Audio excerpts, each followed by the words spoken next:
In many Oklahoman classrooms, you'll find dated curriculum and torn-up textbooks, chairs and tables that are falling apart. But what you won't find, the students and the teachers. Marla Rourke was one of the 1,000 Oklahoma educators who decided enough is enough. And on April 2nd, communities had to shut down school districts due to all the teachers heading to the Capitol to send a message.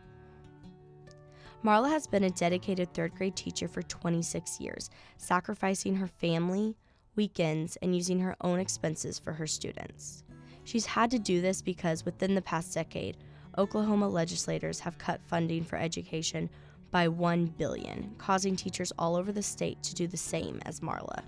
What we were doing and why we were doing it, we did need to increase salaries. We're losing teachers. But we were doing it for those precious people in our rooms every single day. And that's why we walked. We didn't walk out on them, we walked for them. One thing she can't seem to wrap her head around, how it came to this.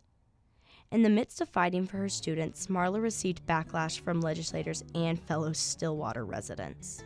But that day was the day that all the teachers across the state wanted to show what we were fighting for. So we proudly made our signs and we proudly decided on different areas here in Stillwater we were going to be. And I was standing there proudly holding my sign, and all of a sudden a truck drives by and he leans out the window and throws water on me.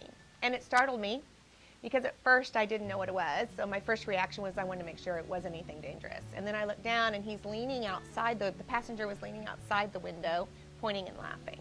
But that isn't stopping Marla. You know what? It just inspired me to fight that much harder. And fellow Oklahoma teachers agree. Cowboy Joe is also a teacher in Oklahoma, and he stays each day until the fight is over at the Capitol. So the reason I'm here is I want to stay in Okie. I want to finish my career here in Oklahoma and with those families and those students that I already love. And so that's why I'm here. And that's why I've got such a great passion for what I'm doing. One thing is certain, no matter the circumstance, teachers and students aren't backing down until they see funding for their futures. Enough is enough. Enough is enough. Enough is enough. Enough is enough. Enough is enough. Enough is enough. Enough is enough.